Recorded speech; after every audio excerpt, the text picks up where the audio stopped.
pump that is leaking oil, and it's not leaking it from the oil pan gasket, which means it needs a new shaft seal, or two. This is an Edwards RV3 that we've had in the lab for about 6 years. These things, they run pretty hot, and over time the shaft seals start to leak. There are two shaft seals on this pump, this style of pump, the inner and outer, and you have to get to them from two different directions, so we're going to mostly disassemble this pump. We'll start by draining the oil. This is easier to do when the pump is warm, but I'm doing this first thing in the morning, so it is not.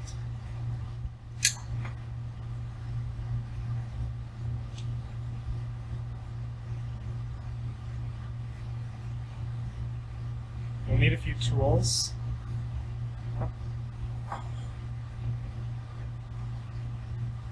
A lot of paper towels. This is a messy job. You should wear a lab coat. It'll protect your clothing if nothing else. All of the fasteners on this are metric, so make sure you have a metric Allen key set. I'm going to use an impact driver with metric bits that I have. It just makes the job a little easier. You probably will need a mallet and some sort of screwdriver, not because you're going to be removing screws, but because there are some parts that require some hammering on or prying to get loose. We'll be careful of that.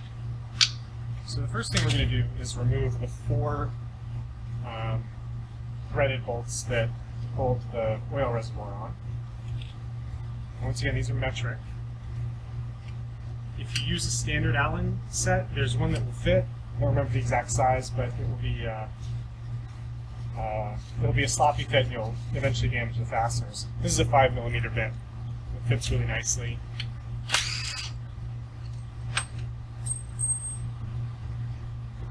Try not to lose the parts immediately on collection. It helps to have some place to put them. When this comes out, you're going to lose some oil. So this is going to be pretty messy.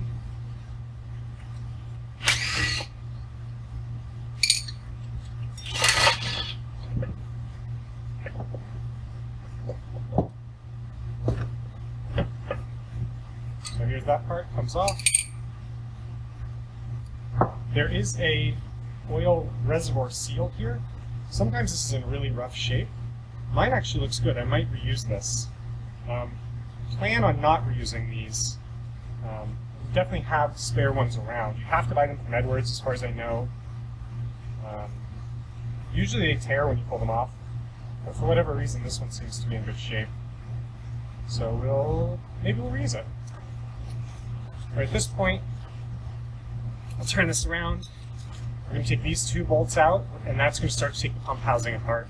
Before I do that, actually, I might take the other side off because we have to get to it anyways, and it'll make the whole thing lighter. So we'll keep using our 5mm bit to do that. This one you can kind of get to at an angle. Maybe can't. So we'll use our Allen. There are 2 designs for the Edwards pump from this side. If yours is an older one, then you don't have these cutouts to access these 2 top bolts. You'll have to take this top plate off, and that uses some smaller metric fasteners. So just keep that in mind if yours looks a little bit different. This is the motor portion. It's held on with 4 bolts. I broke those loose, and now I can kind of get at them with this without damaging them.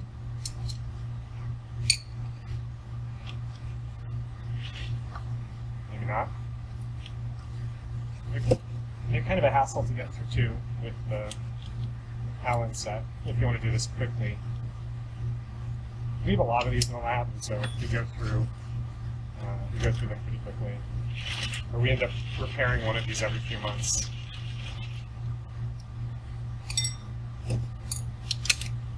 I'm going to set this up. So let me get these 2 bolts next.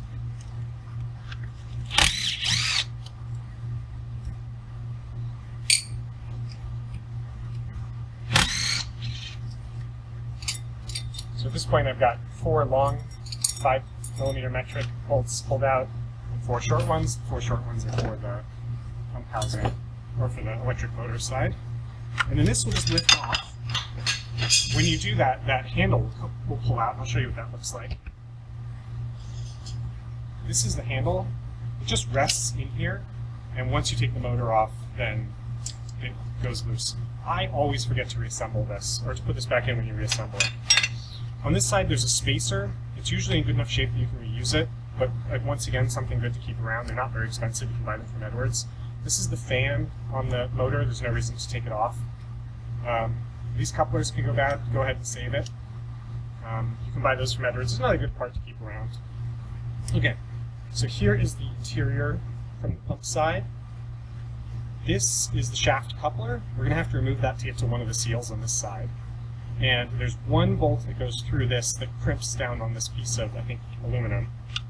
And so to get to it, you have to orient it so you can reach it from the side. And it usually helps to take this side panel off. It just makes the job a little bit easier.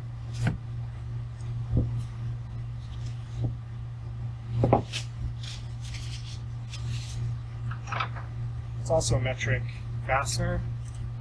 It looks like it's a 3mm. Yep. You can definitely get to that motor coupler bolt without taking this side panel off, but this is so easy to take off, I would suggest you do it. Okay, now we can see directly into the side there. We can take that out.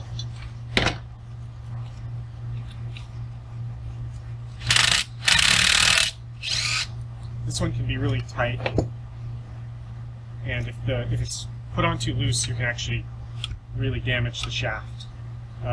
Sometimes this has to be pried off, but mine is loose. If it has to be pried off, just be careful not to damage any of the machine surfaces. On this side, we're going to take these 2 bolts out. Once again, that's going to use our 5mm metric part. That was in there pretty good. So I've loosened those 2. And now I want to take this plate off. And the easiest way to take this plate off is actually to use the bolts you just removed.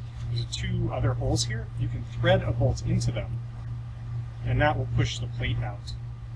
So these are the 2 holes that were not in use. They're, as far as I can tell, their only purpose is to help remove this plate. So we start to just loosen that, and that pops loose there. There we go. All right, here's one of our shaft seals. We will, I guess, replace that right now. There's also an Edwards seal here that's called the cartridge seal, I think. I would, if you're going in this far, I'd definitely replace this as well. And that's all we'll do from this side. We'll replace this part, and then we'll replace this shaft seal.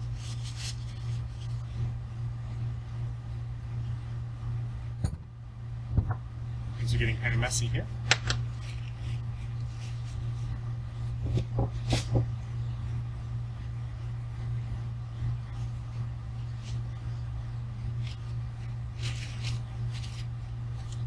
This part can be hard to remove. I'm sure there's a proper way to do it.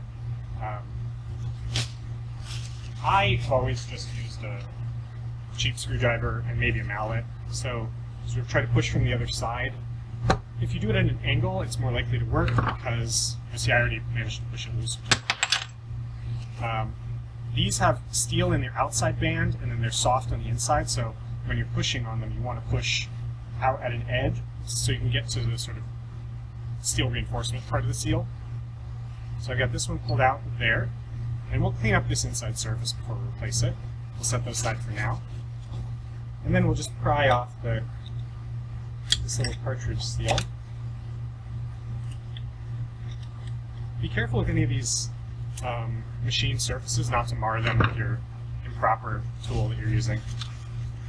So that's all we're going to do from this side of the seal. There's a green seal here on the outside. I've never had to replace them. This one looks okay. We'll go ahead and leave it for now. Now we'll go through from the other side. This is the pump housing. of the pump body, everything in here gets real messy. So we take these two out, set them aside. This part can come off sometimes by hand. Oh, I should have had more storage space. Be right back.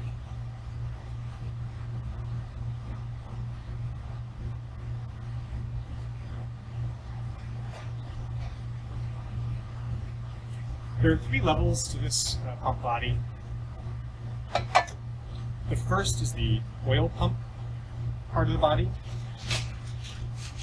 Once you have the first back plate off, there's a there's a rotating element here that's attached to the shaft, and on it is the first of the set of vanes that are in this pump. This you can remove, but it might be easier to take the next part off before you remove it. Those vanes are a composite plastic material. Just be careful with them. They're quite expensive to replace. You can almost always reuse them. Actually, this part pries off, if I recall correctly. You can sometimes get a... There we go. Once again, be careful with any sort of prying. Try not to mar the surfaces. Here's that oil pump side. This part pushes through. If you want to take it out, in our case we don't have to, but you can. If you leave it together, you're less likely to lose the parts. Here's that oil pump vane. Those are really important elements, so keep those together for sure.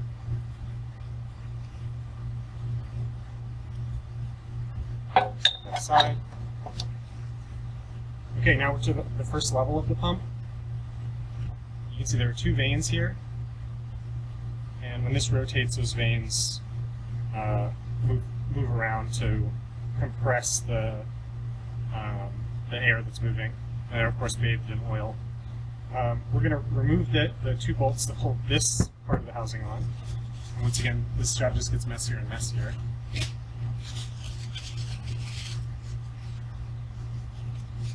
Continue to use our impact. We've got 2 more.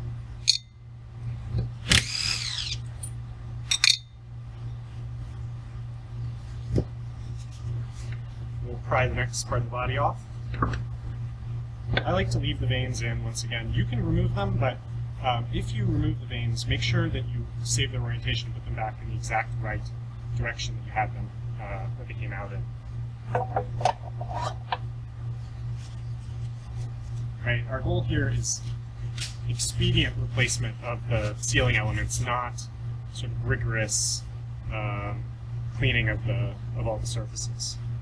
Okay, so we are through to this side, and now we do need to remove this part of the shaft, which means these vanes are going to come out. Now, because we've removed it this way, we can basically push this through the other side.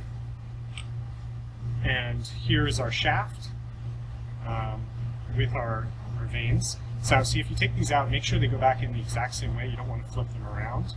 And they have these markings on the side. This one is a short one on one side and a long one on the other. You can see this indent, and the 2 long ones face outwards. So we'll keep that together for now. We're going to clean up this shaft a little bit, just so it doesn't, there's some crud on it, so it doesn't prematurely wear the new seals. And here we are. We're all the way through. The last seal we want is the one on this side. We've made quite a mess here.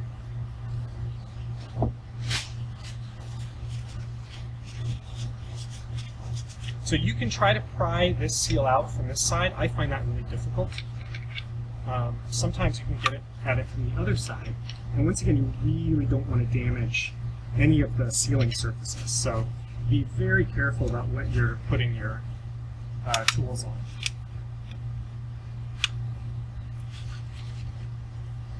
So I have it just against the seal, not against the surface. And that didn't work. I just punched through the plastic of the seal. Let's try it a little bit more. Persuading. So I'm going in at an angle. the seal itself, not on the metal.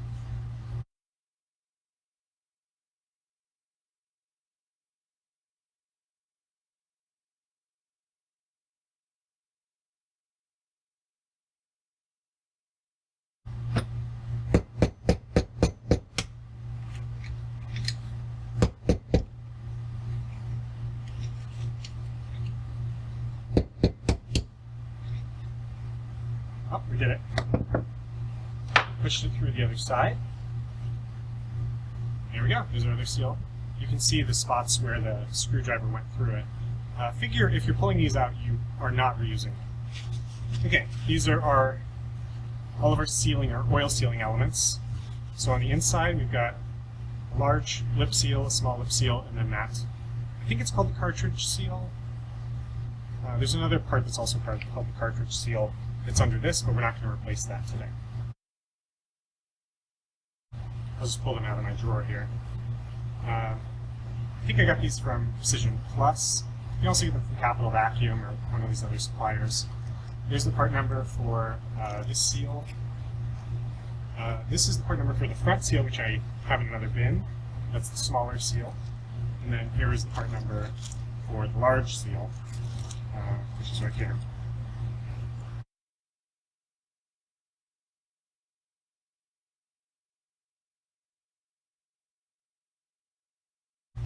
Okay, coming from this side, we'll just clean that seal surface up a little bit.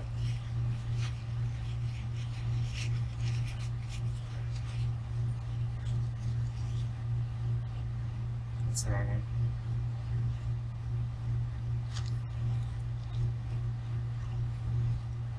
Oh no, that's the right one. So we'll start by putting in our yellow cartridge seal. One side is the cartridge side that's towards the pump body, so we'll put that towards the cartridge side, set it in. Here's the seal holder, front seal holder, and we're going to clean this out a little bit. You can use solvents. Some people really like to take all the oil out of these things. I don't really like to do that. I mean, yeah, you can give these things a really deep clean with solvent, but then you want to make sure you've greased everything up before you reassemble it. For the most part, you know, they're pretty robust. Okay, the rule for these seals is that the open side always faces towards the thing you're trying to seal in. So in this case, the oil is going to see this side of the seal, not this side of the seal. So this goes in this way, which means that the open side is going to point towards the pump body, which means that this is just going to press right in there. Just like that. You can sort of bottom it out if you like. There we go. We are going to align, move the bolts back to the holes that actually clamp it down.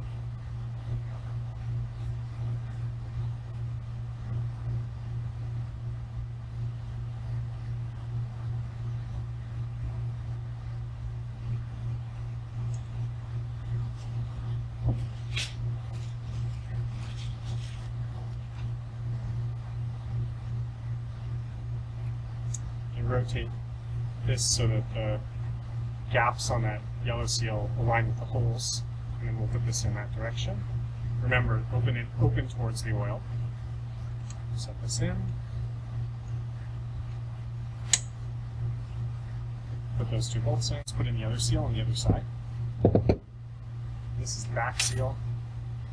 It's totally possible, if you are feeling really rushed for time, to leave all the oil side parts in and just change that front seal, because the front seal you can get to without just taking the motor off. I found that works for a while, but it's not as rigorous. It's not as you're not really doing it as right as replacing both seals. When it starts to leak, and you'll have a new leak pretty in short order. Once again, open side towards where the oil is, so we're going to set this in like this.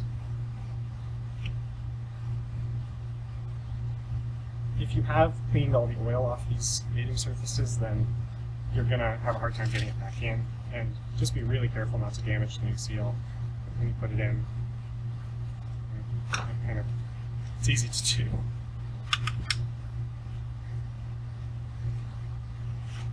You want to make sure it's going in straight, and I haven't done that yet.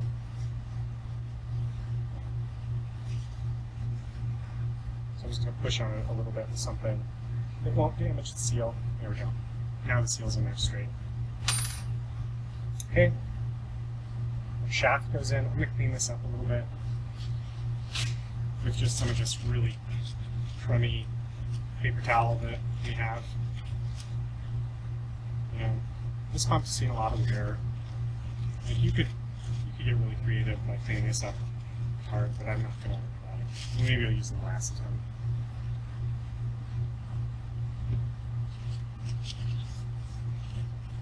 Just to sort of get any gunk off. There's certainly evidence of a lot of wear on these shafts, but we're not worrying too much about it.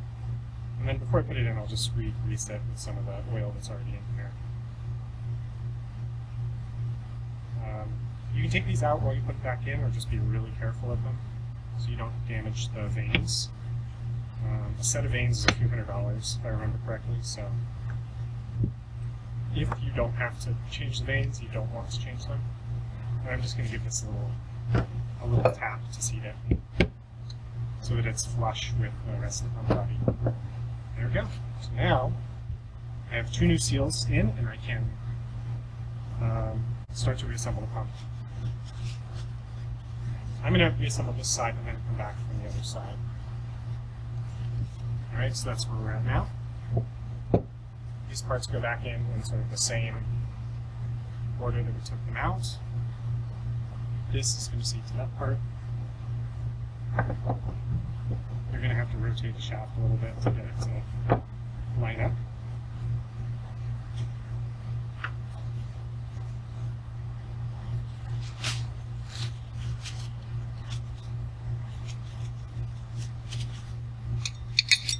Take our bolts.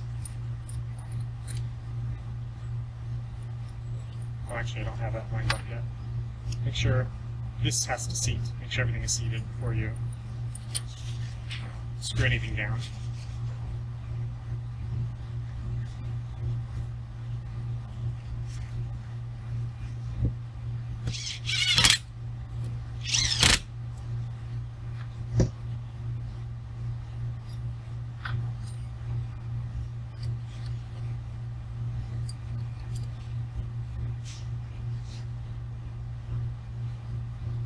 There's no reason to over-tighten these. Hand tight is good enough. If you're going to keep one of these around a while, you don't want to put it in a situation where you can't ever disassemble it again. Next side. This is 2 parts. I got stuck together doing this.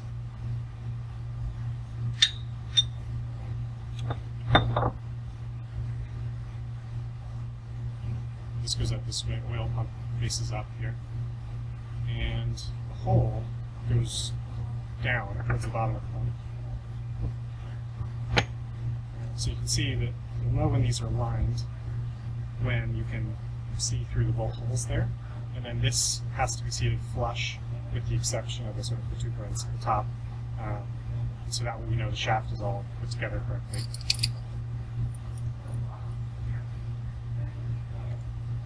Oh, these don't go in yet. But at least the holes are lined up. Now, back plate goes on. The holes are not drilled in the center. They're further towards one side, and that's the bottom side. You won't be able to sort of assemble it otherwise. And then these will go through.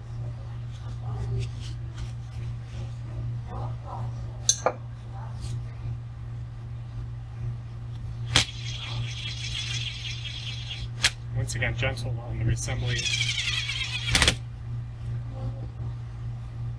And hand tighten.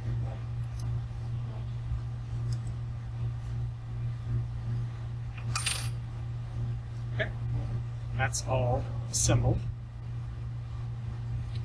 Next thing, we put this coupler back on.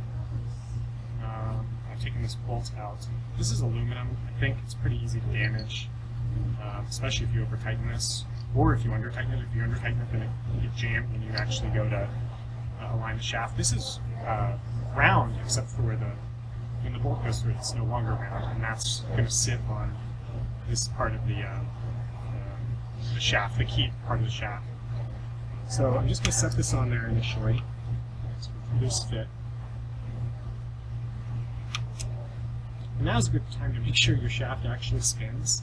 If it's not spinning at this point, even just with a little bit of effort by your hand, then you've probably assembled something wrong on the backside, and it won't work properly when you attach the electric motor.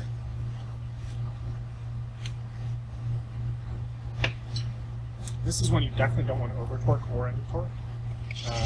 I assume the factory has torque specifications for it, but I don't know them. So once again, hand tight. I like to slightly over snug this one, just because I've seen when they get rotated and things can be really bad. So, right now I can rotate the shaft, no problem. I guess you can't see me doing it, but I can rotate this shaft without any effort. All right, so in sort of continuing order, next thing that goes on is going to be the pump body, or sorry, the electric motor. This part can be kind of hairy to get it to all line up. There's the rubber coupler there that has to mate up with these three prongs here. So we're going to do it vertically, and I'm going to try to get you to be able to see it. This thing is heavy, so you might need a friend. The hard part is getting it lined up so that these two mate together at the right time, and you might have to get your finger on the fan here and sort of rotate it until things. Well, actually, that's not.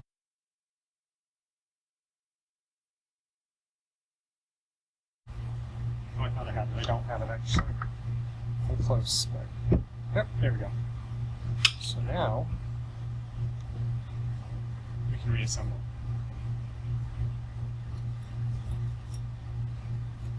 This side uses the shorter bolts.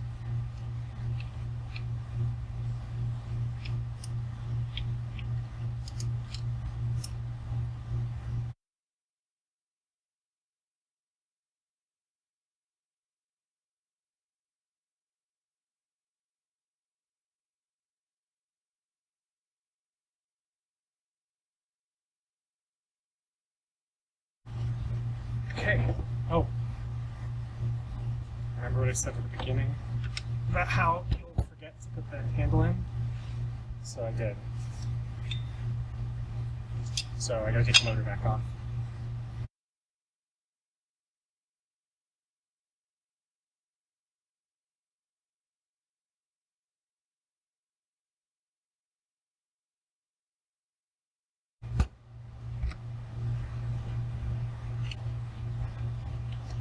Got enough room to wiggle this in. Think. No, almost.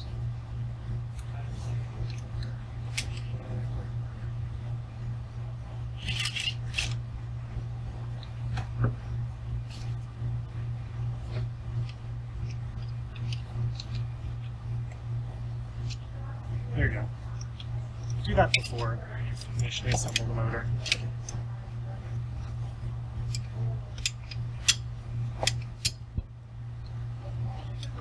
At least in this case, the alignment tends to stay when you take it off. So.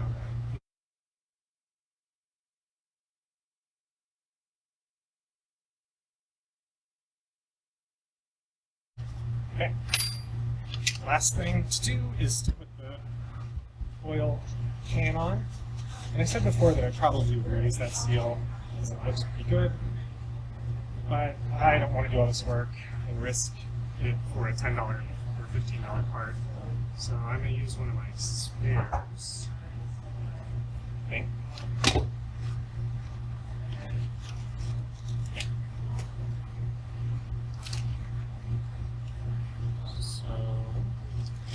I got a fresh one. Maybe I'll save that crushed one. Probably not, actually. The only part that's important is the part that says top. This is the top of the pump. So I'm going to set this down here.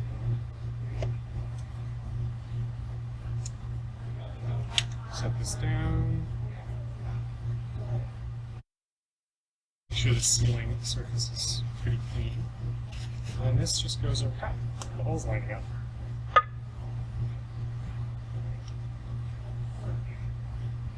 Okay. These are your 4 long bolts.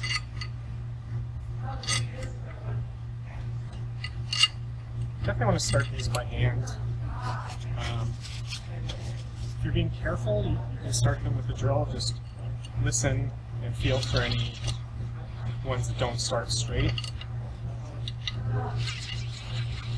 Right, if it's straining at the very beginning, you've got it cross-threaded. And then always with something, a big casting like this, make sure you don't tighten one down all the way first. You want to sort of go in a pattern, partially tighten it, retighten.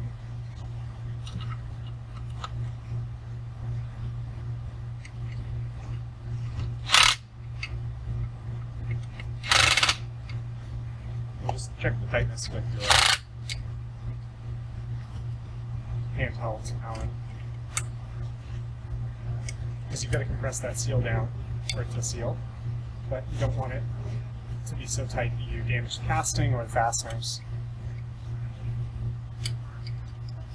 Because the whole idea is that this pump lasts longer than your time in the lab, which, you know, for graduate school is 5 years or so.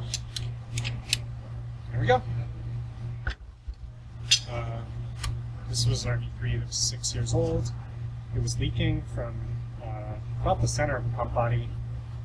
You know, you can sometimes see if you actually need seals or a gasket here by putting a clean paper towel underneath and seeing if it's leaking from this side or down the center of the pump. But, you know, in my experience with a pump that's been in service a long time, it's always the shaft seals that need to be done.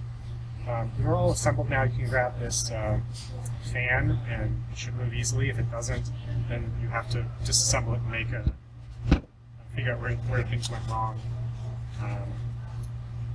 These Edwards electric motors, the electric motors they use on these, are not very torquey at low RPM, and so if it's sticking by hand, the motor won't even spin up very likely.